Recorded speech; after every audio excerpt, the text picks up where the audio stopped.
ஒரு வேலை பண்ணும் பொழுது அப்படி ஒரே ஒரு ரியாக்ஷன் தான் சார். ஆப்போசிட்ல இருக்கிற மன உளைச்சலுக்கு உள்ளாகி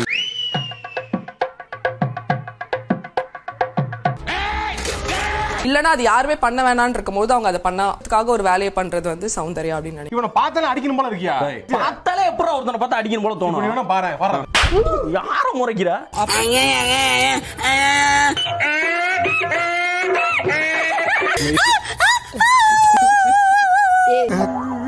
எப்படி இருக்கு? அப்புறம் ஏன்டா அப்படி எல்லாம் பண்ற? மூடி நிறு கொஞ்ச நேரம். ஒன்னும் பயப்படாதீங்க, கிரெஞ்சி வரவும் கிடையாது. வணக்கம் my dear zone mates, welcome to Safi zone. நான் உங்க ஷஃபி அண்ட் இன்னைக்கு நம்ம பார்க்க போறது பிக் பாஸ் சீசன் 8 உடைய டே 58 அண்ட் எபிசோட் 59 ஓட ரிவ்யூ தான். வீடியோக்குள்ள போறதுக்கு முன்னாடி யாரெல்லாம் சப்ஸ்கிரைப் பண்ணி மறக்காம சப்ஸ்கிரைப் பண்ணி சப்போர்ட் பண்ணுங்க. அப்படியே பக்கத்துல இருக்க பெல் ஐகான் பிரஸ் பண்ணி ஆளுங்கிற ஆப்ஷனை கொடுத்தீங்கன்னா நான் போடுற வீடியோ நோட்டிஃபிகேஷன் டான் டைமுக்கு வந்து சேர்ந்துடும். அண்ட் இந்த வீடியோ உங்களுக்கு உண்மையிலேயே பிடிச்சிருச்சுன்னா லைக் போட்டு சப்போர்ட் பண்ணலாம், தப்பு கிடையாது. உங்களுக்கு கருத்து இருந்துச்சு அதை மறக்காம கமெண்ட் செக்ஷன்ல போட்டு விடுங்க, நான் போய் பார்த்து படிச்சுக்கிறேன்.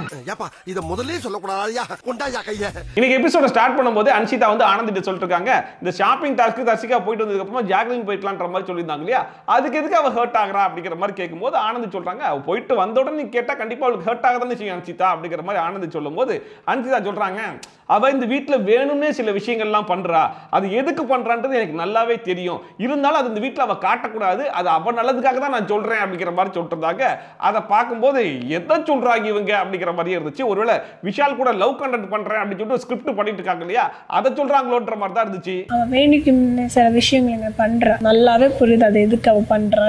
அப்புறம் விஷால் வந்து அன்ஷிதா கிட்ட வா எங்க சைடு பெட்ல வந்து படு, ஒரு பெட் ஃப்ரீயா தான் இருக்கு அப்படிங்கிற மாதிரி கூட்டோன்னே அன்ஷிதா சொல்றாங்க, இல்ல எப்பவுமே பிடிச்ச பொருளை கொஞ்சம் தள்ளி வைக்கிறது நல்லது அப்படிங்கிற மாதிரி பேசிட்டு இருந்தாங்க. அதை பார்க்கும்போது சரி ரைட்ரா, நீங்க பிடிச்ச பொருளை தள்ளி வைக்க, ஆனா நாங்க உங்களுடைய கண்டென்ட்டே தள்ளி வைக்கிறது நல்லதுன்ற மாதிரி தான் இருந்துச்சு. நான் உங்ககிட்ட சொல்லியிருக்கேன்ல, நம்மளுக்கு பிடிச்ச விஷயங்கள்ல இன்னும் கொஞ்சம் தள்ளி நிக்கணும். இப்போ அப்புறமா வேக்கப் சாங்லாம் போட்டு எல்லாருமே பயங்கரமா டான்ஸ் ஆடி முடிச்சதுக்கு அப்புறமா அருண் போயிட்டு கிச்சன் டைம் கிட்ட வலுக்கட்டாயமா சில காமெடிகள்லாம் பண்றேன் அப்படிங்கிற மாதிரி பண்ணிட்டு இருந்தாப்புல விஷால் கேட்கறாப்புல, நீ வாழை தானே வந்திருக்க அப்படின்னு சொல்லிட்டு, என்ன வாழை வந்திருக்க தென்னை வந்திருக்கன்ற மாதிரி கேட்டுக்கிட்டு இருக்க அப்படிங்கிற மாதிரி சொல்லிட்டு இருந்தாப்புல நல்ல குபீர்னு சிரிப்பெல்லாம் வந்துச்சு. இல்ல நீங்க வாழை கத்துக்கோங்க அருண், வாழை கத்துக்கோங்க, தென்னை கத்துக்கோங்கன்னு நீங்க சொல்லாதீங்க. அண்ட் இப்படியே இவங்க ரெண்டு பேரும் மாறி மாறி காமெடி பண்ணிட்டு இருக்கும்போது இதுக்கு நடுவுல சௌந்தர்யா வந்துட்டு, நீங்க என்னடா காமெடி பண்றது, நான் கியூட்டா ரியாக்ஷன் கொடுக்குறேன் பாடுறா அப்படின்னு சொல்லிட்டு கிரிஞ்சு தனமா ஒன்று பண்ணிட்டு இருந்தாங்க. சீரியஸா சொல்றேன், இந்த சௌந்தர்யா பண்றதெல்லாம் கியூட்டா இருக்குன்னு நினைச்சு பாக்குறவங்களுக்கு மட்டும்தான் அது கியூட்டா தெரியுதான்னு தெரியல. நான்லாம் வந்து பார்க்கும்போது சௌந்தர்யா பண்றது முழுக்க முழுக்க கிரிஞ்சு மாதிரி தான் இருக்குது.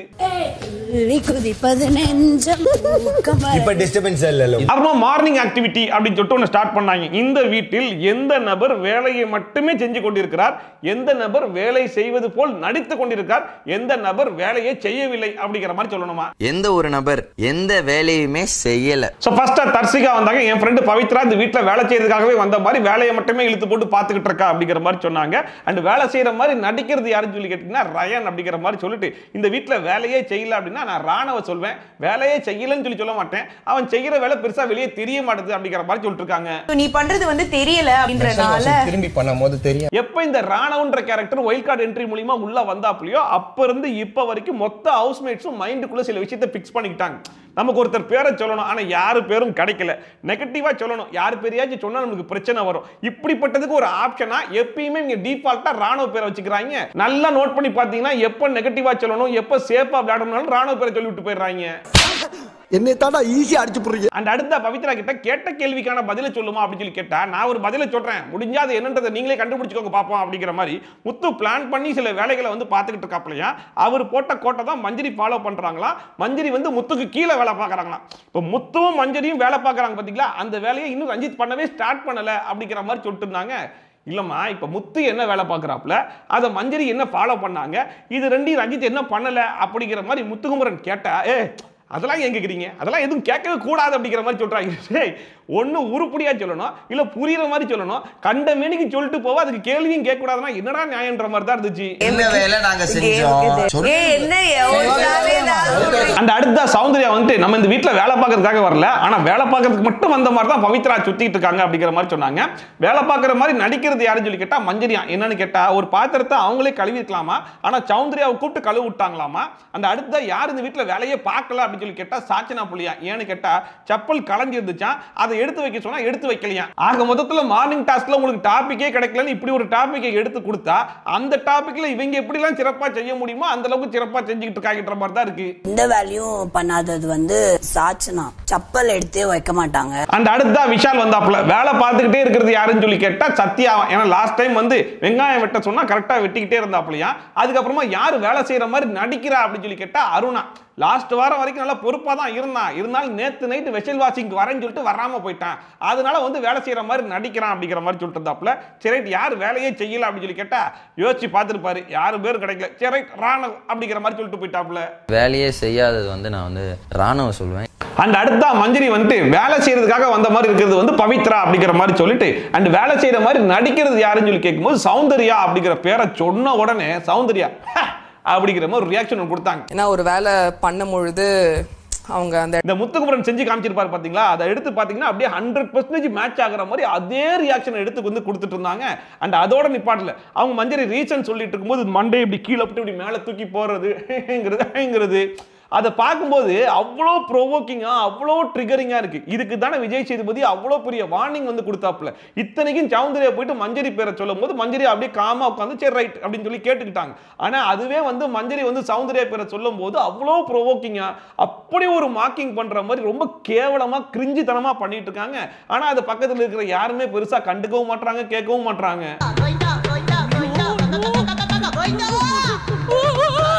சௌந்தர்யா இந்த ரியாக்ஷன்ஸ்லாம் கொடுக்கிறதுக்கான முக்கிய காரணம் என்ன அப்படின்னு சொல்லி பார்த்தீங்கன்னா வீக்கெண்ட் எபிசோட்ல அவங்க கொடுக்குற ரியாக்ஷன்ஸ்க்கு வந்து ஆடியன்ஸ் சிரிக்கிறது, விஜய் சேதுபதி சிரிக்கிறது, அதுக்கு பயங்கரமான கிளாப்ஸ் வருது அப்படின்னு சொல்லிட்டு இந்த சீசன்ல சௌந்தர்யா இந்த ரியாக்ஷனை எடுத்து ஓரமா வச்சுட்டா வேற என்ன பண்ணிருக்காங்கன்னு சொல்லி பார்த்தீங்கன்னா அப்படியே பிளாங்கா இருப்பாங்க, வேற எதுவுமே பண்ணிருக்க மாட்டாங்க. நாலு இடத்துல ஓன்ற மாதிரி குலைச்சிருப்பாங்க. ஒரு சீசன்ல ஒருத்தன் எதுவுமே பண்ணாம வெறுமனே ரியாக்ஷன் மட்டுமே கொடுத்து ஆப்போசிட்ல பேசிட்டு இருக்கவங்கள ப்ரொவோக் பண்றது, ட்ரிகர் பண்றது, மார்க் பண்ற மாதிரி வேலைகளை மட்டுமே பண்ணி ஃபைனல்ஸ் வரைக்கும் கூட்டு போயிடுவாங்க அப்படின்னா கண்டிப்பா இந்த சீசன்ல சௌந்தர்யாவை தான் கூட்டு போவாங்க போல இருக்கு. எவ்வளவு பெரிய கேவலம் தெரியுமா. அண்ட் அடுத்த அருண் வந்து யார் இந்த வீட்ல வேலையை மட்டுமே பார்த்துக்கிட்டு இருக்கா அப்படின்னு சொல்லி கேட்கும்போது ரஞ்சித் பேரை சொன்னாப்ல. ஏன்னா டின்னருக்குலாம் 80 சப்பாத்தி சுடுறாப்ல அப்படிங்கிற மாதிரி சொன்னாப்ல. அண்ட் வேலை செய்யற மாதிரி நடிக்கிறதுல இவருமே சௌந்தர்யா பேர் தான் சொன்னார். ஆனா இப்ப சௌந்தர்யா அந்த மாதிரி ரியாக்ஷனை கொடுக்கல. இந்த முடி அப்படி கீழே போட்டு மேல தூக்குறது அப்படிங்கிறது அதெல்லாம் பண்ணல. ஏன்னா இவங்களுக்கு யாரெல்லாம் பிடிக்காதோ அவங்க வந்து இவங்க பேரை சொன்னா மட்டும் தான் ட்ரிகர் பண்ற மாதிரி வேலைகள்லாம் பார்ப்பாங்களே தவிர்த்து கோவா கேங்கோ இல்ல கோவா கேங்கு சம்பந்தப்பட்டவங்களோ கோவா கேங்கோட க்ளோஸா இருக்கவங்களோ சொன்னா இவங்களுக்கு பிரச்சனை கிடையாது. வேலை செய்வது போல காட்டிக்கொள்ளும் நபர் சௌந்தர்யாவை பார்க்கிறேன். என்ன ரீசன்னா அவங்கள நம்ம அண்ட் ஃபைனலா வேலையே செய்யாத கேட்டகரியில சாச்சனா பேரை வந்து சொன்னாப்ல இந்த வெசல் வாஷிங்லாம் பெருசா வந்து பண்றது கிடையாது, அதனால சொல்றேன் அப்படிங்கிற மாதிரி சொல்லி முடிச்சிட்டாரு. சாச்சனாவை நான் கம்மியா பார்த்த மாதிரியான ஒரு மெமரி எனக்கு இருக்கு. அண்ட் ஒன்ஸ் இந்த டாஸ்க் முடிஞ்ச உடனே சத்யா வந்து தர்சிகாட சொல்லிட்டு இருக்காப்ல ரயன் வந்து அண்டர் த செல்ல மாட்டிருக்க மாதிரி தோணுது அப்படிங்கிற மாதிரி சொன்னாரு. அதுக்கு தர்சிகா சீரியஸ்லி அந்த செல் வேற யாரும் கிடையாது ஜாக்லின் தான் அப்படிங்கிற மாதிரி சொல்லும்போது சத்யா சொல்றாரு ஜாக்லின் மட்டும் கிடையாது சௌந்தர்யாவும் சேர்ந்து தான் அப்படிங்கிற மாதிரி சொன்னாங்க. அண்ட் என்னைக்கு ரயன் வந்து அந்த செல்லை விட்டு வெளியே வரானோ அன்னைக்கு தான் அவன் ஒழுங்கா விளையாடுவான் அப்படிங்கிற மாதிரி அதை யாரு பேசிக்கிட்டு இருக்கா அப்படின்னா இவங்க ரெண்டு பேரும் பேசக்கூடிய விஷயங்கள் கரெக்டாக தான் இருக்கு. ரயன் இந்த மாதிரி தான் மாட்டிக்கிட்டு இருக்காப்புல, அவருக்கும் ஒரு கேம் தனியாக வெளியே வர மாட்டுது. தனியாக விளையாடுற வரைக்கும் அந்த மனுஷன் நல்லா தான் இருந்தான். எனக்கு இந்த கோவா கங்கில் போய் மாட்டிக்கிட்டானோ அன்னிலிருந்து அவனுடைய கேமே ஸ்பாயில் ஆகி போச்சு. முழுக்க வேற ஒரு ஆள் மாதிரி சுத்திக்கிட்டு இருக்கான்றதெல்லாம் கரெக்ட் தான். இருந்தாலும் இவங்க ரெண்டு பேரும் மற்றவங்களை பத்தி இவ்வளவு அழகா அனலைஸ் பண்ணி வச்சிருக்காங்களே, ஆனா நம்மளே அந்த மாதிரி தானே இருக்கோம். இப்ப சத்யா பொறுத்த வரைக்கும் அருணும் விஷாலும் தான் இவருக்கு முன்னாடி இருக்கக்கூடிய செல்லு, அந்த செல்லுக்குள்ள தான் இவர் ஒளிஞ்சுக்கிட்டு இருக்காப்புல. அதே மாதிரி தான் தர்சிகா இப்ப விஷாலுங்கிற ஒரு விஷயத்தை வச்சுட்டு அதுக்கு பின்னாடி ஒளிஞ்சிட்டு இருக்காங்க. லவ் கான்டென்ட் பண்ணி எப்படியே தப்பிச்சிடலாம் அப்படின்னு சொல்லிட்டு. சோ இவங்க ரெண்டு பேருமே மத்தவங்கள பத்தி அழகா அனலைஸ் பண்ணி கண்டுபிடிக்கிறதுலாம் ஒரு பக்கம் இருந்தாலும் அவங்கள பத்தி செல்ஃபா அனலைஸ் பண்ணி அதுல இருந்து வெளியே வந்தாங்க அப்படின்னா அது அவங்களுக்கே கொஞ்சம் யூஸ்ஃபுல்லா இருக்குமா இல்லையா? அந்த ஷெல் வேற எதுவுமே இல்ல, ஜாக்கோட ஷெல். அந்த ஷெல்லை விட்டு ரயான் எப்ப வரானோ அவன் செம்மையா விளையாடுவான். ஆமா இப்ப மறுபடியும் ஒரு டாஸ்க் அப்படிங்கிற மாதிரி சொன்னாங்க. என்ன டாஸ்க் அப்படின்னு சொல்லி கேட்டா மொத்தமா 9 வாரம் ஆகி போச்சு. ஒவ்வொருத்தரை பத்தின புரிதல் கண்டிப்பா உங்களுக்கு இருக்கும். இப்ப மொத்தமா ஒரு 8 பேரை வந்து நீங்க ரேங்க் செய்ய போறீங்க. அது எதன் அடிப்படையில் அப்படின்னா இந்த வீட்டுல எந்த ஒரு பிரச்சனையுமே பண்ணல, எந்த ஒரு பிரச்சனைக்குமே காரணமா இல்ல அப்படிங்கிற அடிப்படையிலும் அண்ட் முழுக்க அன்பின் மறு உருவமா இல்ல அந்த மாதிரி நடிச்சுக்கிட்டு இருப்பாங்க இல்லையா, அந்த அடிப்படையில் செலக்ட் பண்ணணுமா. அண்ட் குறிப்பா இந்த ரேங்கிங் செலக்ஷனை கொஞ்சம் பார்த்து பக்குவமாவே செலக்ட் பண்ணுங்க. ஏன்னா இது எங்க போய் முடியுங்கிறத போக தான் உங்களுக்கு தெரிய வரும் அப்படிங்கிற அப்படிங்கிற மாதிரி ஒரு அலர்ட்டும் கொடுத்துட்டாப்ல. புத்திசாலித்தனமாக தேர்ந்தெடுங்கள். அப்புறமா சரி ஓகே ரேங்கிங் ஸ்டார்ட் பண்ணிடலாம் அப்படின்னு சொல்லிட்டு தர்ஷிகா வந்து ஃபர்ஸ்ட் பிளேஸ் சொல்லிடலாமா அப்படின்னு சொல்லி கேட்டோன்னே ராணா வந்து ரஞ்சிதனா அப்படிங்கிற மாதிரி சொன்ன உடனே ஒரு பக்கம் முத்துக்குமரனும் இன்னும் பக்கம் ஜெஃப்ரியும் பேரை மட்டும் சொன்னா எப்படி, அதுக்கு வந்து ரீசன் சொல்லு அப்படிங்கிற மாதிரி எகிரிட்டு வராங்க. ரஞ்சிதனா ரீசன் சொல்லுப்பா, வெறும் ரஞ்சிதனா அடிப்பா ரீசன் சொல்லு. அதை பார்க்கும்போது என்னடா இது, இப்ப அவன் பேசவே கூடாதுன்னு நினைக்கிறீங்களா, இல்ல இவன்லாம் ஃபர்ஸ்டே பேசக்கூடாதுன்னு நினைக்கிறீங்களா, இல்ல இவன் பேசினா இவன் பேச்சை அடக்கி வைக்கணும்னு நினைக்கிறீங்களா, என்னன்னே ஒண்ணு புரியலையே. மத்த யாரு பேசினாலுமே இந்த வீட்டுல இருக்கிற யாருமே அவ்வளவு பெருசா ரியாக்ட் பண்றது கிடையாது. ஆனா ராணவ பேசினா மட்டும் எல்லாரும் கிளம்பி வந்துடுறாங்க, ரீசன் சொல்லு அதை சொல்லுன்ற மாதிரி வந்துடுறாங்கன்ற மாதிரி தான் இருந்துச்சு.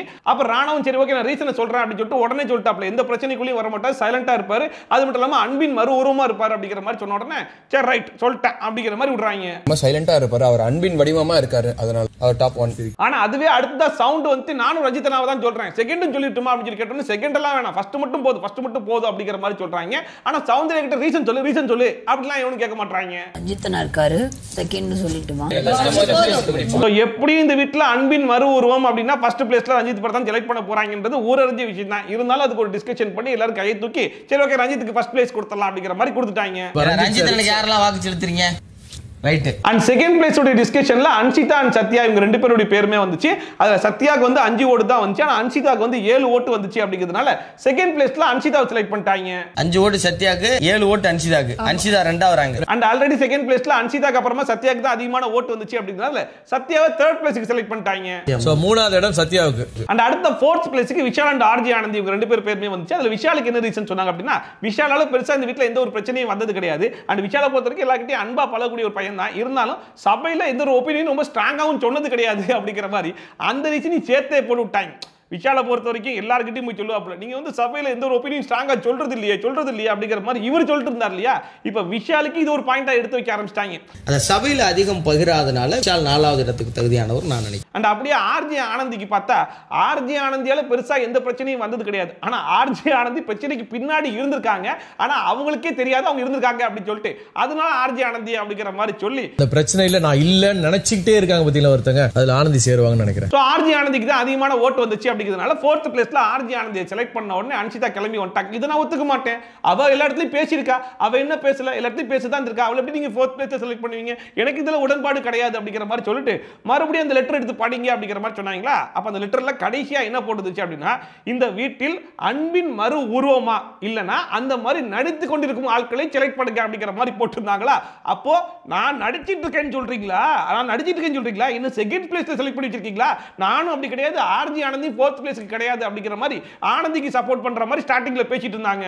ஃபோர்த் பிளேஸ் எனக்கு இதுல உடன்பாடு இல்ல, பொண்ணு எல்லா விஷயத்துக்கும் இந்த வீட்ல குரல் கொடுத்துட்டு தான் இருந்தேன். அண்ட் கூடவே ஒரு விஷயம் கேக்குறாங்க பாருங்க, அதான் செம காமெடியா இருந்துச்சு. நீங்களே சேர்ந்து செலக்ட் பண்ணிக்கிறீங்க, எனக்கு அதுல உடன்பாடே இல்ல, அப்புறம் நான் உட்கார்ந்துக்கணும், நான் வேணா அமைதியா உட்கார்ந்துக்கிட்டுமா, நான் வேணா வாய் முடிக்கட்டுமா அப்படிங்கிற மாதிரி கேட்டுட்டு இருக்காங்க. அதை பார்க்கும்போது செம காமெடியா இருந்துச்சு. என்னமோ இன்னைக்கு தான் அவங்க பிக் பாஸ் வீட்டுக்குள்ள வந்திருக்க மாதிரியும் அவங்க ஒரு கருத்தை சொல்லிட்டாங்கன்றதுக்காக எல்லாரும் சேர்ந்து அந்த கருத்தை கன்சிடர் பண்ணி ஆமா அன்ஷிதா ஒன்று சொல்றாங்கன்னா நம்ம கேட்கணுமா இல்லையா அப்படிங்கிற மாதிரி டிசைட் பண்ணுவாங்களா, இல்ல மெஜாரிட்டி என்ன சொல்றாங்கன்றபடி போவாங்களா, என்னமா நீ பேசுற அப்படிங்கிற மாதிரி தான் இருந்துச்சு. இதனைக்கு முத்துக்குமரன் சொல்றாப்ல, ஏமா உன்னுடைய கருத்தை நீ பதிவு பண்ணிரு, அவ்வளவுதான், எல்லாருடைய கருத்தை எல்லாரும் பதிவு பண்ணுவாங்க, அதுல மெஜாரிட்டி எது ஒத்து போகுதோ அதுபடி தானே செலக்ட் பண்ணுவாங்கன்னு சொல்லி கேட்டா கடைசி வரைக்கும் நான் அதை அக்செப்ட் பண்ணிக்கவே மாட்டேங்கிற மாதிரியே பேசிட்டு இருக்காங்க.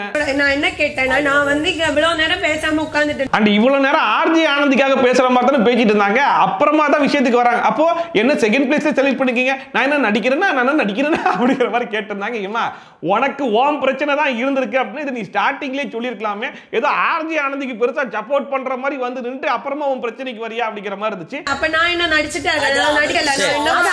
அப்ப முத்துக்குமரன் அன்ஷிதா சொன்னாப்ல, நீ பாருமா இந்த டாஸ்கை பொறுத்த வரைக்கும் அன்ஷிதானா யாரு அப்படிங்கிறத நம்ம கூட்டமா சேர்ந்து கண்டுபிடிக்கிறதெல்லாம் கிடையாது, அன்ஷிதாவை எல்லாரும் எப்படி பாக்குறாங்க அப்படிங்கிறது தான். ஆனா ஃபைனல் டிசிஷன் இங்க எடுக்க போறது கிடையாதுமா, மக்கள் தான் எடுக்க போறாங்க அப்படிங்கிற மாதிரி முத்துக்குமரன் ஒரு பாயிண்ட பேசணும்னா அரும்பு சார் பின்னாடி இருந்து பார்த்தாப்ல, ஆஹா இவ ஒரு பாயிண்ட பேசிட்டானே, அப்ப நம்மள ஒரு பாயிண்ட பதிவு பண்ணி ஆகணுமே அப்படி சொல்லிட்டு ஜெஃப்ரி நான் பேசிக்கிட்டு சொல்லிட்டு ஆக மொத்தத்துல அரும்பு சாத்தை பொறுத்த வரைக்கும் பிக் பாஸ் டைட்டிலுக்கு இந்த வீட்டுல கூடிய 16 பேர்கிட்ட போட்டி போட வந்த மாதிரி தெரியல, முத்துக்குமரன் கூட மட்டுமே போட்டி போட வந்த மாதிரி தான் தெரியுது. முத்துக்குமரன் எஞ்சி ஒரு பாயிண்ட் சொல்லிட்டாருன்னா நானே எஞ்சி ஒரு பாயிண்ட் சொல்லியே ஆகணும் அப்படிங்கிற மாதிரி இருக்காப்ல. அன்னைக்கு தீபக் கிட்ட பேசும்போது ஓகே எல்லாரும் கொஞ்சம் வெளியே இருக்கலாம் அப்படின்னு சொல்லி போயிட்டு இருப்பாங்க. அப்ப முத்துக்குமரன் சரி நான் மட்டும் இருக்கேன்னு சொல்லி சொன்னா நீ உட்கார்ந்தா நானும் உட்காருது அப்படின்னு சொல்லிட்டு உட்காருதுன்னு சொல்லிட்டு கடைசி வரைக்கும் முத்துக்குமரன் கிட்ட மட்டுமே போட்டி போட்டுருக்காப்ல இந்த மனுஷன். நீங்க இருக்கீங்கன்னா நானும் இருப்பேன் முத்து, அவ்வளவுதான். இல்லாத டைம்ல நீங்க ஏதாவது பேசி ஏதாவது ஃபீட் பண்ணீங்கன்னா அப்ப ஜெஃப்ரி சொல்றான் சரி ஓகே ஃபோர்த் பிளேஸ்க்கு ஆர்ஜி ஆனந்த் குழந்தையை செலக்ட் பண்ணிட்டீங்களா இப்போ 5th பிளேஸ்க்கு போயிருக்கு அப்படிங்கிற மாதிரி சொன்ன உடனே ஆல்ரெடி 4th பிளேஸ்க்கு விஷால் பேர் வந்ததுனால இந்த 5th பிளேஸ்க்கு விஷால் பேர் தான் மேக்ஸிமம் வந்து சொன்னாங்க. ஆனா அன்ஷிதா மட்டும் ஓ நீங்களாம் அப்படி வரீங்களா நான் எப்படி வரேன் பாருங்க அப்படிங்கிற பேர்ல இவங்க வந்து மஞ்சரி பேர் சொல்றாங்க. எதுக்கு அப்படின்னு சொல்லி கேட்டா இந்த வீட்டில் வந்து பிரச்சனை மட்டுமே பண்ணிக்கிட்டு எல்லாருக்கிட்டையும் பிரச்சனை மட்டுமே பண்ணணுன்ற ஒரே குறிக்கோளோட ரொம்ப அன்பா வாழ்ந்துகிட்டு இருக்காங்க. அதனால நான் மஞ்சரி பேரை சொல்றேன் அப்படிங்கிற மாதிரி சர்க்காசம் பண்ணிட்டு இருக்காங்க. இப்ப நான் மூஞ்சில அடிச்சாலும் அன்பின் உறவிடமா நான் மஞ்சரியை சொல்றேன். சோ ஃபைனலா விஷாலுக்கு தான் அதிகமான ஓட்டு வந்துச்சு அப்படிங்கிறதுனால 5th பிளேஸ்ல விஷாலை செலக்ட் பண்ணிட்டு 6th பிளேஸ்ல ரயன் அண்ட் பவித்ரா இவங்க ரெண்டு பேரோட பேருமே வந்துச்சு. பவித்ரா பொறுத்த வரைக்கும் பெருசா எந்த பிரச்சனையும் பண்ணது கிடையாது. அந்த பிள்ளை எதுக்கு வாழ்ந்துட்டு இருக்குன்னு தெரியலன்ற மாதிரி சொல்லி விட்டாங்க. அண்ட் ரயனை பொறுத்த வரைக்கும் ரொம்ப ஸ்வீட்டான ஒரு பையன், யாருக்கிட்டையும் பெருசா எந்த பிரச்சனையும் போக மாட்டான் அப்படிங்கிற மாதிரி பேசிட்டு இருந்தாங்க. ஏண்டா போன வாரம் தான் எல்லா கார்டு வாங்குற வரைக்கும் போயிட்டு நல்லா வார்னிங்லாம் வாங்கிட்டு வந்து உட்கார்ந்துருக்கான். அவன் போயிட்டு ஒருத்தன் கழுத்தை பிடிச்சி அமைக்கிருக்கான், ஒருத்தனை எகிரி அடிக்கலாம் போயிருக்கான். கேட்டா அவன் ரொம்ப ஸ்வீட்டான ஒரு பர்சன் சொல்லி பேசிட்டு இருந்தாங்க. ரயனை சொல்றேன் எனக்கு ஸ்வீட்டா இருக்க மாதிரி தான் தெரியுது. ஃபைனலா பவித்ராக்கு தான் அதிகமான ஓட்டு வந்துச்சுன்றதால 6th பிளேஸ்லயும் பவித்ராவை தான் செலக்ட் பண்ணாங்க. அண்ட் இங்கேயுமே அன்ஷிதா கேட்கும்போது அன்ஷிதா வந்து மறுபடியும் மஞ்சரியை குத்துற மாதிரியே பேசிட்டு இருந்தாங்க. அதாவது அன்ஷிதாவை யாராச்சும் மறைமுகமா குத்துனாலோ இல்ல தெரிஞ்ச மாதிரி குத்துனாலோ உடனே வந்து ஆச்சா பூச்சா ஐச்சா ஐச்சான்னு சொல்லி கத்தி இரிட்டேட் டுரிட்டேட் பரிட்டேட்டுங்கிறது என்னென்னமோ வார்த்தைகள்லாம் போட்டு பேசுறதுன்னு சொல்லிட்டு ஓவர் ஆக்டிங்லாம் பண்ணுவாங்க இல்லையா. ஆனா அதுவே இவங்க அடுத்தவங்களுக்கு பண்ணும்போது எல்லாரும் ஸ்போர்ட்டிவா எடுத்துக்கணும் அப்படிங்கிற மாதிரி நினைக்கக்கூடிய ஒரு ஆள். அன்ஷிதா பொறுத்த வரைக்கும் முழுக்க முழுக்க வன்மம் தான் இருக்கு உள்ள அப்படிங்கிறது நல்லாவே தெரியுது. அன்பா இருக்கிற மாதிரி நடிச்சுக்கிட்டு இருக்காங்கன்றது நல்லாவே தெரியுது. ஸோ அன்ஷிதாவை 2nd பிளேஸ்ல இல்ல 1st பிளேஸ்லேயே போடலான்ற மாதிரி தான் இருக்கு. ஏன்னா இதுக்கு முன்னாடி ஜாக்லினை வச்சு அடிக்கும் போது ஜாக்லினை போட்டு அடி அடின்னு அடிச்சிட்டு இருந்தாங்க. இப்ப மஞ்சரி கூட பிரச்சனைன்றதுனால மஞ்சரியை போட்டு அடிச்சிட்டு இருக்காங்க. அன்பின் உறவிடமா ஃபேக்கா வந்து பாசங்காட்டு இதுல வந்து நான் மஞ்சரியை சொல்றேன். சோ ஃபைனலா பவித்ராக்கு தான் அதிகமான ஓட்டு வந்துச்சு அப்படிங்கறனால 6th பிளேஸ்க்கு பவித்ராவை செலக்ட் பண்ணிட்டு 7th பிளேஸ்க்கு மறுபடியும் கேட்கும்போது மறுபடியும் அன்ஷிதா வந்து மஞ்சரி பேரை சொல்லிட்டு மறுபடியும் சர்க்காசம் பண்ண அதுக்கு வந்து சௌந்தர்யா மண்டி இப்படி போட்டு போடுவாங்க இல்லையா, அது பண்றது சிரிக்கிறது எவ்வளவு கேவலமா கீழ்த்தரமா பண்ண முடியுமோ அவ்வளவு இறங்கி வந்து சௌந்தர்யா பண்ணிட்டு இருந்தாங்க. அதை பார்க்கும்போது உண்மையிலேயே பயங்கர இரிட்டேட்டிங்கா இருந்துச்சு. இதெல்லாம் எப்படி வந்து வெளியே இருந்துட்டு சா கியூட்டடா எப்படி படுத்துவாரு அந்த புள்ள அப்படிங்கிறதெல்லாம் ரசிக்கிறாங்கன்னு சத்தியமா புரியல. அடுத்தவங்களுடைய ஃபீலிங்ஸை ஹர்ட் பண்ணி ஒருத்தவங்க ரியாக்ஷன் கொடுக்கும்போது எப்படா அதை ரசிக்கிறீங்க அப்படிங்கிற மாதிரி தான் இருந்துச்சு. ஒரு பிரச்சனை போயிட்டு இருக்கு, அந்த பிரச்சனையில் ஏதோ பெருசா பண்ணிட்டாங்க அதனால இந்த புள்ள அப்படி ரியாக்ட் பண்ணுது அப்படின்னா கூட பரவாயில்ல. ஆனா எனக்கு மஞ்சரியை பிடிக்காது, யாரு மஞ்சரிக்கு அகைன்ஸ்டா பேசினாலும் நான் அப்படி ரியாக்ஷனை கொடுத்து நான் ஹர்ட் பண்ணிக்கிட்டே இருப்பேன் அப்படிங்கிற மாதிரி இந்த சௌந்தர்யா ஒரு பக்கம் பண்றாங்க, அன்ஷிதா ஒரு பக்கம் பண்றாங்க. பாத்தீங்களா ரெண்டு பேருமே ஒரே தராசுல வச்சா ரெண்டு பேரும் ஒரே அளவுல தான் இருப்பாங்க. உண்மையா வெளிப்படையா அன்பா அழகுற மஞ்சரிக்கு நான் அண்ட் மஞ்சரியை பொறுத்த வரைக்கும் எதுக்கு எடுத்தாலும் பிரச்சனை பண்ணக்கூடிய ஒரு பொண்ணா இருக்காங்க அப்படிங்கிற மாதிரி எல்லாரும் சொல்லிட்டு இருக்காங்க இல்லையா. ஆனா இவங்க ரெண்டு பேரும் பண்றதை பார்க்கும்போது மஞ்சரி இல்ல ரஞ்சிதாவே இருந்தாலும் வெடிச்சு எஞ்சிருப்பாரு போல இருக்கு. அந்த அளவுக்கு வெறுப்பேற்றிட்டு இருக்கும்போது மஞ்சரி கேட்டாங்க எல்லாரும் வந்து இப்படி அமைதியா இருக்கீங்க, இவங்க ரெண்டு பேரும் சர்க்காசம் பண்றாங்கன்றதுலாம் உங்களுக்கு தெரியவே இல்லையா அப்படிங்கிற மாதிரி கேட்ட உடனே சௌந்தர்யா சொல்றாங்க நான் சிரிக்கிறேன், இந்த வீட்டுல சிரிக்கிறதுலாம ஒரு குற்றம் அப்படிங்கிற மாதிரி கேட்டு இருக்காங்க. இதே சௌந்தர்யா கிட்ட போயிட்டு யாராச்சும் ஆப்போசிட்ல இருந்து இதே மாதிரி பண்ணா இந்த பிள்ளை சும்மா விட்டுருமா, ராணா வந்து இப்படி பண்ணாத அப்படின்னு சொல்லி சொன்னதுக்காக போயிட்டு மண்டையை போட்டு அந்த ஆட்டை ஆட்டிட்டு இருந்துச்சு. அப்ப ஜெஃப்ரி as a கேப்டன் ரொம்ப ஸ்ட்ராங்காவே கண்டிச்சு விட்டாங்க. பாருங்க சௌந்தர்யா இத்தனை வாட்டி சொல்லிருக்க இந்த மாதிரிலாம் பண்ணாதீங்க அப்படின்னு சொல்லி எதுக்கு திரும்ப திரும்ப பண்ணிட்டு இருக்கீங்க. தீபக் வந்து ஆல்ரெடி சொன்னார் இல்லையா இந்த இடத்துக்குன்னு ஒரு மரியாதை இருக்குன்னு சொல்லிட்டு ஏன் இப்படி பண்றீங்க அப்படின்னு சொல்லி கேட்டா கூட அதுக்குமே லூஸ் தனமா தான் பண்ணிட்டு இருந்தாங்க. அண்ட் ஃபைனலா ஒரு எக்ஸாம்பிளுக்கு நீங்க பேசிட்டு இருக்கீங்க திடீர்னு மஞ்சரி எகிரி குச்சி ஓட்டாங்கன்னா என்ன பண்ணுவீங்கன்னு சொல்லி கேட்டா குபீர்னு சிரிச்சிட்டு இருக்காங்க. இப்போ அடுத்த வாட்டி உங்களை சொல்லும் போது அவங்க எகிரி குச்சி ஓடுவாங்க. சரி ரைட் இந்த சௌந்தர்யாவை கடைசி வரைக்கும் திருத்த முடியாதுன்னு சொல்லிட்டு நீங்க டிஸ்கஷனை ஸ்டார்ட் பண்ணுங்கன்னு சொல்லி சொன்னா ரயனுக்கு தான் அதிகமான ஓட்டு வந்துச்சுன்றதுனால 7th பிளேஸ்க்கு ரயனை செலக்ட் பண்ணிட்டாங்க. அண்ட் ஃபைனலா 8th பிளேஸோட டிஸ்கஷன் வரும்போது ஜெஃப்ரியா அருணா அப்படிங்கிற மாதிரி போயிட்டு இருந்துச்சு. அண்ட் ஃபைனலா ஜெஃப்ரி அண்ட் அருண் உங்க ரெண்டு பேருக்குமே 5 ஓட்டு தான் வந்துருச்சு அப்படிங்கிறதுனால ரெண்டு பேருக்கு வந்து யாரெல்லாம் ஓட் போடுறீங்க அப்படிங்கிற மாதிரி கேட்கும்போது ஜெஃப்ரிக்கு எல்லாருமே ஓட்டு போட்டாங்க. அண்ட் அடுத்த அருண் வந்து அருணை யாரெல்லாம் நல்லவர்னு நினைக்கிறீங்களோ ஓட்டு போடுங்க அப்படிங்கிற மாதிரி கேட்டாப்ல கொஞ்சம் காமெடியா நக்கலா தான் கேட்டாப்ல இருந்தாலும் மஞ்சரி அதுக்கு வந்து அப்படி சொல்லலையே உண்மையை சொல்லி கேளுங்க அப்படிங்கிற மாதிரி அவங்க இருக்கும் முடிஞ்சா கை தூக்குமா இல்ல அமைதியா இருப்பா அப்படிங்கிற மாதிரி மூஞ்சி அடிச்சாப்ல பேச்சு விட்டாப்லையா மறுபடியும் ரெண்டு பேருக்குள்ளேயும் முட்ட ஆரம்பிச்சிருச்சு. அருண் நல்லவர்னு நினைக்கிறவங்க கை தூக்குங்க 2 3 4 6 அம்மா நீங்க உங்க கையை தூக்குங்கம்மா. அத பாக்கும்போது ஏன்னா நேத்து நைட் தான ரெண்டு பேரும் உட்கார்ந்து சிரிச்சு சிரிச்சு மனசு விட்டு பேசி பேட்ச் அப்லாம் ஆனீங்க மறுபடியும் ஒரு செகண்ட்ல ரெண்டு பேரும் பிச்சிட்டு போயிட்டீங்களா அப்படிங்கிற மாதிரி தான் இருந்துச்சு. ஆக மொத்தம் இந்த சீசன் முடிகிற வரைக்கும் அருணன் மஞ்சரிக்குள்ள ஒன் அண்ட் ஒன்லி ஃபைட் மட்டும் தான் பேட்ச் அப்க்குலாம் வாய்ப்பே இல்லை அப்படிங்கிறது தெரிஞ்சு போச்சு. அண்ட் ஃபைனலா இதுல வந்து ஜெஃப்ரிக்கு தான் அதிகமான ஓட்டு வந்துச்சு அப்படிங்கிறதுனால ஜெஃப்ரியை வந்து 8th பிளேஸ் செலக்ட் பண்ணி இந்த ரேங்கிங் ஆர்டரை முடிச்சு விட்டாங்க. வெற்றி பெற்றாரியா ஜெஃப்ரி நீங்க செலக்டட் யாட்டாவது. அண்ட் பிக் பாஸ் ஆல்ரெடி சொல்லிருந்தார் இல்லையா அந்த ரேங்கிங் கொஞ்சம் பார்த்து பக்குவமா செலக்ட் பண்ணுங்க ஏன்னா இது எங்க போய் முடியும் அப்படிங்கறது போக போக தான் தெரியும் அப்படின்னு சொல்லிட்டு இந்த 8 பேரை எதுக்காக செலக்ட் பண்ணிருக்காங்க அப்படின்னு சொல்லி பாத்தீங்கன்னா இந்த 8 பேர் தான் ஏஞ்சல்ஸ். இந்த வாரத்துடைய வீக்லி டாஸ்க் வந்து ஏஞ்சல்ஸ் அண்ட் டீமான்ஸ் அப்படிங்கிறதுனால இந்த 8 பேருக்கு ஏஞ்சல் அப்படின்னு சொல்லி செலக்ட் பண்ணி எல்லார் மண்டியிலும் கிரீடம் மாட்டி விட்டாங்க. Thank you. அதுக்கப்புறமா கோவா கேங்லாம் உட்காந்து நம்மளுக்கு சில ரூல்ஸ் இருக்கு, அந்த ரூல்ஸ் எல்லாம் நம்ம எக்ஸ்பிளைன் பண்ணிடலாம் அப்படிங்கிற மாதிரி பேசிட்டு இருந்தாங்க. அண்ட் இதுக்கு முன்னாடி கோவா கேங்னா 4 பேர் இருந்தாங்க இல்லையா, இதுல வலுக்கட்டாயமா நானும் கோவா கேங் தான் என்னையும் சேர்த்துக்கோங்கன்னு சொல்லிட்டு அடம் பிடிச்சி ரஞ்சித்தும் போய் சேர்ந்துக்கிட்டார் போல. சரி ரைட், நம்ம இனிமே 5 பேர் அப்படிங்கிற மாதிரி முடிவு கொண்டாங்க. ஸோ ஃபர்ஸ்ட் ரூல் என்ன அப்படின்னு சொல்லி கேட்டா, தூங்க போறதுக்கு முன்னாடி எல்லாருமா சேர்ந்து பாட்டெல்லாம் பாடிட்டு ஹக் பண்ணிட்டு தான் தூங்கணுமா. அண்ட் செகண்ட் ரூல் என்னன்னா, என்னதான் சண்டை போட்டிருந்தாலுமே யாரு மேல தப்பு இருந்தாலும் சாரி சொல்லி ஒற்றுமை ஆயிடணுமா. அண்ட் தேர்ட் ரூல் வந்து எந்த ஒரு ஸ்நாக்ஸ் சாப்பிட்டாலும் ஷேர் பண்ணி 5 பங்கா பிரிச்சு தான் சாப்பிடணும் அப்படிங்கிற மாதிரி சொல்லியிருந்தாங்க. தேர்ட் ரூல் வந்துட்டு ஸ்நாக்ஸோ இல்ல ஃபுட்டோ சாப்பிட்டாலும் அது 5 பேருக்கு பங்கு இருக்கணும். இந்த 3 ரூல் வரைக்கும் ஓகே. ஆனா ஃபோர்த் ரூல் ஒன்று வராங்க பாருங்க, யாரு எதுக்காகவும் யாரு முன்னாடி நம்மளை விட்டு கொடுத்து பேசக்கூடாதாமா. எப்படி என்ன ஒரு பிரச்சனை நடந்தாலும் சரி, அதுல நம்ம மேல தப்பா இருந்தாலும் ஓகே, யாரும் முன்னாடி விட்டு கொடுத்து பேசிடக்கூடாது அப்படிங்கிற மாதிரி ஒரு ரூலை கொண்டு வராங்க. யார் எதிர்க்கும் நம்மளே விட்டு கொடுக்க கூடாது. அண்ட் ஃபிஃப்த் ரூலா நம்ம எல்லாருமே கேம் ஸ்பிரிட்டோட இருக்கணும். அப்படி இல்லாம போனா நண்பனா கூட எனக்கு பிடிக்காது அப்படிங்கிற மாதிரியும். அண்ட் இந்த 5 ரூலையும் ஃபாலோ பண்றது தான் 6வது ரூல் அப்படிங்கிற மாதிரி பேசிட்டு இருந்தாங்க. 6வது ரூல் இந்த 5 ரூலையும் ஃபாலோ பண்ணணும். இந்த 6 ரூல்ல 5 ரூல் வரைக்கும் ஓகே. ஆனா 4th ரூல் தான் ரொம்ப டேஞ்சரான ஒரு ரூலா இருக்கு. ஏன் அப்படின்னா, அதுதான் இந்த குரூப்பை ஒரு குரூப்பிசமா மாத்தக்கூடிய ஒரு ரூலா இருக்கு. அது கோவா கேங்ல ஒருத்தன் பிரச்சனை பண்ணிருக்கான்னு வைங்களேன், அவன் மேல தப்பு இருக்கா இல்ல கரெக்டா இருக்கா அப்படிங்கறதெல்லாம் யோசிக்க மாட்டாங்க. அவன் அந்த இடத்துல விட்டு கொடுக்க கூடாது அப்படிங்கிறதுக்காக மீதி 4 பேரும் சேர்ந்து போய் கத்தும் போது என்ன ஆகும் அப்படின்னா, அது குரூப்பிசமா மாறும். இந்த பிரச்சனை தான் ஸ்டார்டிங்ல ஜாக்லினுக்கும் சௌந்தர்யாவுக்கும் வந்துச்சு. ஜாக்லின் போயிட்டு சௌந்தர்யா கேட்டாங்க, என்ன எதுக்காக எல்லாரும் முன்னாடி விட்டு கொடுத்த அப்படிங்கிற மாதிரி கேட்கும்போது சௌந்தர்யா சொல்லிட்டு போனாங்க, இதுக்கப்புறம் அந்த மாதிரிலாம் இருக்க முடியாது, எனக்கு தோணுச்சுன்னா எல்லா இடத்தையும் சொல்ல தான் செய்வேன், ஃப்ரெண்ட்ஷிப்ன்றது கூட நான் வர முடியாது அப்படிங்கிற மாதிரி சொல்லிட்டு போனாங்க. அதுக்கப்புறமா சிவகுமார்ட்ட கூட போய் புலம்புனாங்க, நாங்க வந்து ஃப்ரெண்ட்ஷிப் பண்றதுக்காக வரல, நான் வந்து என் கேமையும் நான் தொலைக்கிற மாதிரி இருக்கு அப்படிங்கிற மாதிரிலாம் பேசிட்டு இப்ப மறுபடியும் இவங்க எல்லாம் குரூப்பா சேர்ந்து குரூப்பிசம் பண்ணிட்டு இருக்காங்க. அப்புறமா ஏஞ்சல்ஸ் அண்ட் டீமான்ஸ் அப்படிங்கிற டீமை வந்து பிரிச்சாங்க. இதுல அன்பின் உருவமா இல்ல அப்படி நடிச்சுக்கிட்டு இருக்கிற அந்த 8 பேரும் ஏஞ்சல்ஸா, இந்த வீட்டுல நடக்கிற பல பிரச்சனைக்கு முக்கியமான காரணமா சுத்திட்டு இருக்கிற அந்த மீதி 9 பேர் தான் டீமான்ஸா. Weekly task devils versus angels. So இந்த டாஸ்க் எப்படி நடக்க போகுது அப்படின்னு சொல்லி பாத்தீங்கன்னா, டெவில்ஸ் எல்லாருமே சேர்ந்து ஏஜென்ட்ஸ் உடைய நிலையை வந்து ஒட்டைக்கணுமா. அவங்க வந்து பொறுமையா இருக்க விடாம அவங்களுடைய உண்மை முகத்தை கிழிச்சு எடுக்கணுமா. அண்ட் ஏஞ்சல்ஸை பொறுத்த வரைக்கும் அவங்க பொறுமையை கடைபிடிக்க போறாங்களா இல்ல அவங்க பொறுமையை இழந்து அவங்களுடைய உண்மை முகத்தை வெளிக்காட்ட போறாங்களா அப்படிங்கிற மாதிரி முகத்திரையை கிழிக்க கூடியதுதான் இந்த டாஸ்க்ங்கிற மாதிரி சொல்லிட்டாங்க. இதுல தெரியும் தெரியணும் உங்க சுயரூபம். இந்த சாச்சனா புள்ள எக்ஸ்ட்ரா சுகர் கேட்டிருக்கும் போல இருக்கு. அப்ப கிச்சன் டீம்ல கூடிய தர்சிகா சொல்லிட்டு இருந்தாங்க, இல்ல ஒரு நாளைக்கு ஒரு ஆளுக்கு 1 ஸ்பூன் தான் சுகரே தர முடியும், அது 1/2 ஸ்பூன் காலையிலயும் 1/2 ஸ்பூன் ஈவினிங்கும் வேணா யூஸ் பண்ணிக்கலாம், அதுக்கு மேலாம் எக்ஸ்ட்ராவா தர முடியாது அப்படிங்கிற மாதிரி சொல்லிட்டு இருக்கும்போது, இன்னொரு பக்கம் மஞ்சரி சொல்லிட்டு இருந்தாங்க, நான் ஒரு நாள் ஃபுல்லா சுகர் இன்னைக்கு யூஸ் பண்ணவே இல்லை, அதை நான் அடுத்த நாள் யூஸ் பண்ணிக்கலாமா, தனியா எடுத்து வச்சுக்கலாமா அப்படிங்கிற மாதிரி இங்க தர்சிகா கிட்ட கேட்டு இருந்தாங்க. அதுக்கு தர்சிகா ஸ்டார்டிங்ல இல்ல தர முடியாது பண்ண முடியாது அப்படிங்கிற மாதிரி அவங்களே பதில் சொல்லிட்டு இருந்தாங்க. அண்ட் மஞ்சரி ரொம்ப நேரமா பேசுறது கேட்டுட்டு சரி ஓகே நான் கிச்சன் டீம் கிட்ட கேட்டு வரேன் அப்படிங்கிற மாதிரி அவங்க ஒரு பக்கம் கிளம்பிட்டாங்க. I want to take it as milk, cold milk நான் எடுத்துக்கணும்ன்றது discuss it with the team and I'll let you know. இப்போ இந்த டிஸ்கஷன்ல மஞ்சரியும் சாச்சனாவும் உட்கார்ந்து அவங்களுக்கு இருக்கக்கூடிய ரெக்வெஸ்ட் கிச்சன் டீம்ல இருக்கக்கூடிய தர்சிகா கிட்ட பர்சனலா சொல்லிட்டு இருக்காங்க. தர்சிகா அதுக்கு கிச்சன் டீம் கிட்ட கேட்டு வரேன்ற மாதிரி போயிட்டாங்க. இந்த கான்வர்சேஷனை பின்னாடி இருந்து ஒட்டு கேட்டது மட்டும் இல்லாம அதுக்கு ஜாக்லின் ரொம்ப சவுண்டாவே ஒரு கவுண்டர் ஒன்று கொடுக்குறாங்க. நான் இன்னைக்கு சாம்பார் சாப்பிடலப்பா, அதனால பருப்பை தனியா கொடுத்துருங்கன்ற மாதிரி கேட்க முடியுமா அப்படின்னு சொல்லிட்டு. இதை கேட்டா யாரா இருந்தாலும் கொஞ்சம் கோவம் வருமா இல்லையா?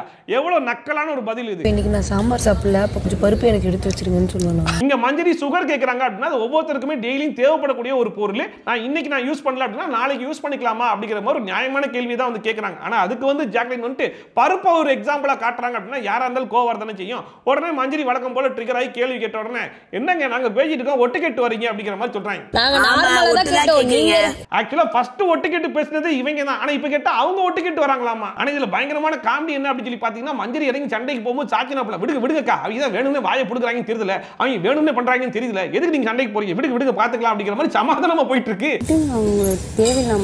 எப்பயுமே சண்டை வந்துச்சுன்னா முத ஆளா இறங்கி கூடிய சாச்சினா புள்ளையே சண்டை வேணாம்னு சொல்லி சமாதானமா போகுது அப்படின்னா லாஸ்ட் வீக் நடந்த சம்பவம் அந்த மாதிரி. அதனால இந்த வாரம் முழுக்க சண்டையே போட வேணாம்ன்ற மாதிரி முடிவெடுத்துச்சு போல இருக்கு. அந்த புள்ளையோட பொறுமை எந்த லெவலுக்கு இருக்குன்றத நம்மளும் பொறுத்து இருந்து பார்ப்போம். விட்டுருங்க, வேணும்ட்டே தான் பண்றாங்கன்னு தெரியல உங்களுக்கு. அண்ட் வழக்கமாவே சௌந்தர்யா பொறுத்த வரைக்கும் மஞ்சரி சண்டைக்கு வந்துட்டாங்க அப்படின்னா கேவலமா ஒரு விஷயம் ஒன்று பண்ணுவாங்க இல்லையா, இந்த வாட்டி ரொம்ப கேவலமா இறங்கி இந்த பட்டாசு சத்தம் கேட்டோன்னு பண்ணி பதறி எரிச்சு போகும் பாத்தீங்களா, அந்த மாதிரி கத்திக்கிட்டு இருக்காங்க. அப்புறமா தெருநாய் ஊழ விடும் பாருங்க, அந்த மாதிரிலாம் கத்திக்கிட்டு இருக்காங்க. அதாவது எவ்வளவு கீழ்த்தரமா இறங்க முடியுமோ அவ்வளவு கீழ்த்தரமா இறங்கி மார்க்கிங் பண்ணிருக்காங்க. ஆனா அந்த இடத்துல ஹவுஸ்மேட்ஸ் எல்லாமே வெளியே இருந்து டிஸ்கஸ் பண்ணிருந்தாங்க. தர்சிகா கூட டிஸ்கஸ் பண்ணன்னு சொல்லிட்டு வெளியே போயிட்டாங்களா, அவங்க எல்லாம் உள்ள இருந்தா கூட கேட்டிருப்பாங்களான்னு தெரியல. ஆனா உள்ள இருக்கிறது வந்து கோவா கேங் மட்டும் தான். யாரு? ஜாக்லினும் ரயனும். சௌந்தர்யா பண்றதெல்லாம் பார்த்துட்டு கக்கமுக்கான்னு சிரிக்கிறாங்க. சிரிச்சிட்டு அதுக்கப்புறமா ஜாக்லினுக்கு ஞாபகம் வந்துச்சு, ஆஹா விஜய் சேதுபதி வீக்கெண்ட் எபிசோட்ல சௌந்தர்யாவை கேள்வி கேட்க மாட்டாரு, அந்த இடத்துல தானே இருந்தீங்க ஜாக்லின், ஏன் கண்டிக்கலன்னு சொல்லிட்டு நம்மள தான் தேவையில்லாம கேள்வி கேட்டிருப்பான்னு சொல்லி புரிஞ்சுக்கிட்டு, இந்த மாதிரி சௌந்தர்யா இப்படி பண்ணாத, சௌந்தர்யா இப்படி கேவலமா பண்ணாத, இந்த மாதிரிலாம் பண்ற வேலை வச்சுக்காத அப்படிங்கிற மாதிரி ஸ்ட்ரிக்டா வார்ன் பண்றாங்களாமா. அவங்களா ஒரு முடிவு கொண்டாங்க. அண்ட் மறுபடியுமே ஜாக்லின் வந்து மஞ்சரியை விடக்கூடாது, எப்படியாச்சும் ட்ரிகர் பண்ணணும் அப்படின்னு சொல்லிட்டு, ஓகே பண்ணிங்க நான் சாப்பிடல அப்படின்னா கொஞ்சம் போல அரிசி கொடுத்துருங்க, வெங்காயம் தக்காளி எல்லாம் கொடுத்துருங்க அப்படிங்கிற மாதிரி தனியா வாங்கி வச்சுக்கலாமா அப்படிங்கிற மாதிரி சம்மந்தம் பேசுறது மட்டும் இல்லாம ஆப்போசிட் பர்சனை ட்ரிகர் பண்ற மாதிரி ஜாக்லின் வந்து பேசிட்டு இருக்காங்க. அப்ப மஞ்சரி சொல்றாங்க, நான் கிச்சன் டீம் கிட்ட பர்சனலா தானே பேசிட்டு இருந்தேன், அதுக்கு கேக்குறீங்க அப்படின்னு சொல்லி கேட்டா, எங்க காதுல விழுற மாதிரி பேசினா கேட்க தாங்க செய்வோம் அப்படிங்கிற மாதிரி இப்ப பேசிட்டு இருக்காங்க. ஏண்டா லாஸ்ட் வீக் அருணன் தர்சிகா பேசினதை ஒட்டு கேட்டு மஞ்சரி ஏன் பேசுனீங்கன்னு சொல்லிட்டு அவ்வளவு பெரிய பிரச்சனை நடந்துச்சு, அதுக்கு ஒரு வார்னிங் கொடுத்தாங்க. ஆனா இப்ப ஜாக்லின் என்ன சொல்றாங்க அப்படின்னா, என் காதுல விழாத மாதிரி நீங்க டிஸ்கஸ் பண்ணணும், என் காதுல விழுற மாதிரி நீங்க டிஸ்கஸ் பண்ணீங்க நான் பேச்ச தான் செய்வேன், ஆனா அதுவே நாங்க டிஸ்கஸ் பண்றது போது ஒட்டு கேட்டு பேசுனீங்க அப்படின்னா அதுக்கு பேர் ஒட்டு கேக்குறதுன்ற மாதிரி பேசிட்டு இருக்காங்க. அதுக்குள்ள யாரோ அவங்க போய் பேசணும், காதுலயே விழுந்து நீங்க பேசுறத அந்த ரிக்வெஸ்டா தான் கேட்டேன், நான் போய் பேசுறேன். ஆரம்பத்துல இருந்து இப்போ வரைக்கும் ஜாக்லின் பேசறதெல்லாம் வச்சு பாத்தீங்கன்னு வைங்களேன், அவங்களுக்குன்னு வந்தா மட்டும் தான் ரத்தம், மத்த யாருக்கு வந்தாலுமே தக்காளி சட்னி அப்படிங்கிற மாதிரி தான் பேசிட்டு இருக்காங்க. எல்லாத்தையும் நடுவுல அர்மா தர்சிகா கிச்சன் டீமோட டிஸ்கஷன்லாம் முடிச்சு எல்லாரும் உட்கார வச்சு இந்த கேரி ஃபார்வர்ட் ஆகுமா அப்படின்னு சொல்லி கேக்குறீங்க இல்லையா, அதெல்லாம் கேரி ஃபார்வர்ட்லாம் ஆகாது அப்படிங்கிற மாதிரி சொல்லி டிஸ்கஷனே முடிச்சு விட்டாங்க. அது உங்களுக்கு ஈவினிங் தரப்படாது. அப்புறம் இப்போ ஏஞ்சல்ஸ்க்கான டாஸ்க் அப்படிங்கிற மாதிரி சொன்னாங்க. ஒவ்வொரு ஏஞ்சல்ஸா வந்து இருக்கக்கூடிய டெவில்ஸை பார்த்து ஒவ்வொரு டெவில்குள்ள இருக்கக்கூடிய எவில் குணம் என்ன அப்படிங்கிற மாதிரி சொல்லிட்டு போணுமா. நீங்கள் இந்த வீட்டில் பார்த்த ஈவில் குணங்கள் என்னென்ன என்பதை சொல்லணும். சோ ஃபர்ஸ்ட் அன்ஷிதா வந்து தர்சிகாவை பொறுத்த வரைக்கும் மூஞ்சில அடிச்சாப்ல பேசுவா, அது வந்து ஈவில் குணமா பார்க்கறேன்னாங்க. அந்த அடுத்த ராணா வந்து நடிக்கிற டெவில் அப்படிங்கிற மாதிரி சொல்லிட்டு தீபக பொறுத்த வரைக்கும் ட்விஸ்ட் பண்ணி பேசுவாரு அப்படிங்கிற மாதிரி சொன்னாங்க. அந்த அடுத்த மஞ்சரிக்கு வந்துட்டாங்க. மஞ்சரி வந்தோட ஒரு 1/4 மணி நேரத்துக்கு ஃபுல் அண்ட் ஃபுல் நெகட்டிவ், ஒருத்தட்ட பாசிட்டிவ் நெகட்டிவ் பார்த்திருக்காங்க, ஃபுல் அண்ட் ஃபுல் நெகட்டிவ், ஒரு பிரச்சனை மட்டுமே பண்ணக்கூடிய எல்லாம் இதுக்கு பார்த்ததே இல்லைன்னு சொல்லிட்டு ஒரு 1/4 மணி நேரத்துக்கு பேசிட்டு இருக்காங்க. அதாவது அன்ஷிதா பொறுத்த வரைக்கும் நான் வந்து வன்மம் கொண்ட ஒரு ஆள் கிடையாது அப்படிங்கிற மாதிரி அடிக்கடி பேசுறாங்க பாத்தீங்களா. சோ எல்லார்கிட்டயும் ஒரே மாதிரி இருக்கணும். மஞ்சரி பிரச்சனை பண்ணக்கூடிய ஆளா இருந்தாலுமே அவங்க இருக்கக்கூடிய விஷயத்தை கொஞ்சம் நார்மலா சொல்லிட்டு போலாம். ஆனா இந்த இடத்துல அன்ஷிதாக்கு மஞ்சரி மேல எவ்வளவு வன்மம் இருக்கு அப்படிங்கறத எடுத்து கொட்டின மாதிரி தான் இருந்துச்சு. அண்ட் போன வாரம் ஜாக்லின் கிட்ட இவங்க என்னென்ன விஷயத்தெல்லாம் பண்ணாங்களோ அது எல்லாத்தையுமே இப்ப மஞ்சரி கிட்ட பண்ற மாதிரி தான் இருக்கு. சும்மா யாராச்சும் பேசிட்டு இருந்தா கூட நீங்க உள்ள வந்து குறைஞ்சு வந்துடும், அதனால நீங்க நம்பர் 1 டெவிலா நான் பாக்குறேன். அண்ட் அடுத்த சாட்சினா வந்து சின்ன பிரச்சனை கூட பெருசாக்கக்கூடிய டெவிலாம். அண்ட் அருண் வந்து அவருடைய டெவில் குணத்தை ஒளிச்சு வச்சிருக்காராம், வெளியே காட்ட மாட்டாராம். அண்ட் ஜாக்லின் வந்து மூஞ்சிக்கு நேரா ஸ்ட்ரைட் ஃபார்வர்டா பேசக்கூடிய டெவில் தான், இருந்தாலும் கூட இருக்கவங்கள இன்ஃப்ளூயன்ஸ் பண்ணக்கூடிய டெவில் அப்படிங்கிற மாதிரி சொல்லிட்டு சவுண்டை பொறுத்த வரைக்கும் நல்லா ஃபன்னா ஹேண்டில் பண்ணக்கூடிய டெவில் தான், இருந்தாலும் கன்னிங்கான டெவில் அப்படிங்கிற மாதிரி சொல்லி விட்டாங்க. அண்ட் ஃபைனலா முத்துவை பொறுத்த வரைக்கும் மண்டையை கழுவக்கூடிய டெவில் அப்படிங்கிற மாதிரி சொல்லிட்டாங்க. முத்துக்குமரன் டெவில் மூளைக்குள்ள போய் மூளை நம்ம யோசனை எல்லாம் மாத்தி விட்டு. அண்ட் அடுத்த சத்யா வந்தாப்ல வீக்கெண்ட் எபிசோட்ல விஜய் சேதுபதி பட்டப்பேர் வைங்க, எல்லாரும் ஜாலியா தான் எடுத்துப்பாங்க, வைங்க அதெல்லாம் ஜாலியா தான் இருக்கு பேசுங்க அப்படிங்கிற மாதிரி உசுப்பேத்தி விட்டார் இல்லையா, அதை அவர் பாசிட்டிவா எடுத்துக்கிட்டாப்ல. சரி ரைட், அவரே சொல்லிட்டாரு, இதுக்கப்புறம் வீட்டில் இருக்கிற எல்லாருக்கும் பட்டப்பேரா வச்சு விட்டுற வேண்டியதான் அப்படிங்கிற மாதிரி முடிவு பண்ணிட்டாரு என்னன்னு தெரியல. அங்கேருந்து வந்து ஃபர்ஸ்டா ட்ரிகரிங் டெவில் அப்படின்னு சொல்லிட்டு தர்சிகாக்கு சொன்னாப்புல, கொஞ்சம் டீசெண்டா இருந்துச்சு. அந்த அடுத்த பொம்மை பேய் அப்படிங்கிறத ராணவுக்கு சொன்னாப்புல. மூணாவதா வந்து மூத்தவர் பேய் அப்படின்னு சொல்லிட்டு தீபக்க சொன்னாப்புல. நாலாவதா சூனிய கிழவியா நம்ம மஞ்சரி. சூனிய கிழவி இந்த மஞ்சரியை நான் சொல்லுவேன். ஆக்சுவலா இந்த இடத்துல மஞ்சரி ஏன் இவ்வளவு அமைதியா போயிட்டாங்க அப்படின்னா அவங்களுக்கு வீக்கெண்ட் எபிசோட் ஞாபகம் வந்திருக்கும், எங்க கொண்டு வந்து நிறுத்திருக்கீங்க பாத்தீங்களா அப்படிங்கிற மாதிரி யோசிச்சுட்டு இருந்திருப்பாங்கன்னு நினைக்கிறேன். அண்ட் அடுத்த சாட்சினாவையுமே வந்து பொம்மை பேய் அப்படின்னாப்புல. அண்ட் டுமுக்கு டப்பா அப்படிங்கிறது அருணாமா, பாயிண்ட் கிடைச்சா செஞ்சு விட்டுருவாராமா. அண்ட் மதர் ஆஃப் பேய்ஸ் வந்து ஜாக்லினா. அண்ட் சவுண்ட் வந்து அலாரம் பேயா, ஏதாச்சும் ஒன்று கிடைச்சிச்சுன்னா பயங்கரமா ஹைலைட் பண்ணி விட்டுருவாங்களா. அண்ட் சூனிய கிழவன் வந்து முத்துக்குமரனா, முத்துக்குமரன் சூனிய கிழவன், அவரும் வந்து ஏதாவது ஒரு சூனியம் பண்ணிக்கினே இருப்பாரு. அண்ட் குறிப்பா இந்த டாஸ்க்ல ரஞ்சித் ஒரு பெர்ஃபார்மன்ஸ் ஒன்று பண்ணாரு பாருங்க, அதை பார்க்கும்போது என்னடா இது வரைக்கும் பார்த்த ரஞ்சித் இல்லையே அப்படிங்கிற மாதிரி இருந்துச்சு. திடீர்னு கோவா கேங்ல போய் சேர்ந்துட்டார் இல்லையா, அதனால உத்வேகம் வந்துருச்சா இல்ல ஏஞ்சல்ல என்னடா ஃபர்ஸ்ட் பிளேஸ்ல செலக்ட் பண்றீங்க இப்ப பாருங்க விளையாட்டு அப்படிங்கிற மாதிரி ஆரம்பிச்சிட்டாரான்னு தெரியல. பட் ஒரு டிஃபரெண்டான ரஞ்சித்தை பார்த்த மாதிரி இருந்துச்சு. ஃபர்ஸ்டா முத்துக்குமரனுக்கு பேய்க்கெல்லாம் பேய் இவர் தான், இவர் பண்றது எல்லாமே செயற்கையா இருக்கு, அதனால ஊட்டி விடுறாரு பத்தியா, அது கூட கேமா இருக்குமோ அப்படிங்கிற மாதிரி தோணுது அப்படிங்கிற மாதிரி. அதாவது முத்துக்குமரன் நேரடி காட்டக்கூடிய பாசம் அந்த ஊட்டி விடுறது கூட கேமுக்காக பண்றாரோ அப்படிங்கிற மாதிரி சொன்னாப்ல. பாசமா ஊட்டதுல கூட நான் அது விளையாட்ட பாக்குறேன், அதனால இந்த பேய் விளையாட்டு பேய். அண்ட் அடுத்த சௌந்தர்யாக்கு வந்து அடங்காத பேய், ஜாக்லினுக்கு வந்து செல்ஃபிஷ் பேய் அப்படிங்கிற மாதிரி சொல்லிட்டு அடுத்த அருண் பிரசாத்துக்கு இவர் வந்து கன்சிஸ்டன்சி இல்லாத பேய் அப்படின்னாப்ல. ஏன்னு சொல்லி கேட்டா அதாவது மஞ்சரி கூட அப்படி சண்டை போடுவாப்லையா, ஆனா வீக்கெண்ட் எபிசோடு இல்ல நாமினேஷனுக்கு முன்னாடி madam are you okay madam அப்படிங்கிற மாதிரி போயிட்டு என்னடா இது நாமினேஷன் எதுவும் இப்படி இறங்கிட்டாப்லே, இப்போ நாமினேட் கூட பண்ண முடியாது அப்படிங்கிற மாதிரி ஒரு ஆக்டிங் போடக்கூடிய பேய் அப்படிங்கிற மாதிரி அது வரைக்கும் சொல்றாப்ல. மஞ்சரி அடுத்த நாமினேஷனுக்கு தயாராகும் போது அந்த அடுத்த சாச்சனாவும் தீபக்கும் ஆர்வ கோளாறு முந்திரி கொட்டை அப்படிங்கிற மாதிரி சொன்னாப்ல. ஏன்னு சொல்லி கேட்டா இந்த ட்ரெயின் வருதுன்னு சொல்லிட்டு எல்லாம் பிளாட்ஃபார்ம்ல இருந்து கூப்பிடுவாங்க. ஆனா இவங்க ரெண்டு பேரும் ட்ராக்லயே இறங்கி வாங்க வாங்க ட்ரெயின் வருதுன்னு சொல்லி கூப்பிடக்கூடிய ஆட்கள் அப்படிங்கிற மாதிரி சொல்லிட்டு இருந்தாப்ல. அதை பார்க்கும்போது நீங்க சொல்ற எக்ஸாம்பிள் வந்து சாச்சனாக்கு ஓகே, ஆனா தீபக் எப்படி போறது அப்படிங்கிற மாதிரி தான் இருந்துச்சு. ஆனா தீபக்கும் சாச்சனாவும் அடிக்கடி சண்டை போடுறாங்க அப்படிங்கிறதுனால ரெண்டு பேரையும் சேர்த்து இழுத்து விட்டாப்ல ட்ராக்குள்ள. ஆனா இவங்க ரெண்டு பேரும் அப்படி கிடையாது, ரயில்வே ட்ராக்குள்ளே வாங்க வாங்க வாங்க. அந்த அடுத்த மஞ்சரிக்கு இவங்க ரொம்ப நாகரிகமான கார்ப்பரேட் பேய் அப்படிங்கிற மாதிரி சொன்னாப்ல. அண்ட் ஒண்ணு மஞ்சரி எங்கே சண்டை போட்டு இருப்பாங்க, இல்ல ஏதோ ஒரு இடத்துல பயங்கர கூட்டமா சண்டை போயிட்டு இருக்குன்னா அந்த இடத்துல மஞ்சரி இருப்பாங்கன்ற மாதிரி கலாய்ச்சிட்டாப்ல. மஞ்சரி இருந்தா அங்க பிரச்சனை இருக்கணும், இல்லன்னா எங்கேயாவது கூட்டமா பிரச்சனை இருந்தா சரி. அண்ட் அடுத்த ராணாவுக்கு இன்னும் பேரே வைக்காத பேய் இந்த பேய் தான். அவனுக்கு டயப்பர் மட்டும் தான் பேலன்ஸ். இந்த ஷோல ஒர்க் அவுட்டே ஆகாத பேய் தான் அது ராணுவ பேய் தான் அப்படிங்கிற மாதிரி சொன்னாப்ல. உனக்கு டைப்பர் வாங்குறதாண்டா பேலன்ஸ் நீ. அண்ட் ஃபைனலா தர்சிகாக்கு அவங்களுடைய கண்ணே ஒரு மாதிரி டெவில் கண்ணு தான். பேக்கேஜ் அப்படியே கேரி பண்ணி நாமினேஷன் சொல்லி வரும்போது அப்படியே கொப்பளிப்பாங்க பாருங்க, அவ்வளோ கேரி பண்றாங்க அப்படிங்கிற மாதிரி எல்லாருக்குமே என்னென்ன விஷயங்கள் அப்படிங்கிறத ஃபுல்லாவே நோட் பண்ணி மனசுக்குள்ள அப்படியே மனப்பாடம் பண்ணி வச்சிருக்காரு போல இருக்கு. இந்த வாய்ப்பை யூஸ் பண்ணி அப்படி கொட்டினாப்ல. எத்தனை நாள் கேரி பண்ணி அதை பார்க்கும்போது என்னடா இந்த மனுஷன் இவ்வளோ கிளியரா பேச தெரியுது, இவ்வளோ ஓப்பனா பேச தெரியுது, இவ்வளோ ஸ்ட்ரெயிட் ஃபார்வர்டா பேச தெரியுது, அடுத்தவங்க ஹர்ட் ஆவாங்க அப்படிங்கிறதெல்லாம் யோசிக்காம பேச தெரியுது ரஞ்சித். ரஞ்சித்தை பொறுத்த வரைக்கும் சரி ஓகே 58 நாளைக்கு நடிச்சாச்சு, இதுக்கு மேலே நடிக்க முடியாது, நம்மளோட உண்மை முகத்தை வெளியே காமிச்சிட வேண்டியதா அப்படின்னு சொல்லிட்டு உடச்சி வெளியே வந்துட்டாப்லையா, இல்ல தர்சிகாக்கு சொன்ன மாதிரி பேக்கேஜை உள்ள அடக்கி வச்சு இப்போ வாய்ப்பு கிடைக்கும் போது கொட்டிட்டாரான்னு தெரியல. அதெல்லாம் தேடுவான், நீ மட்டும் ஓடி வருவ சொல்றது.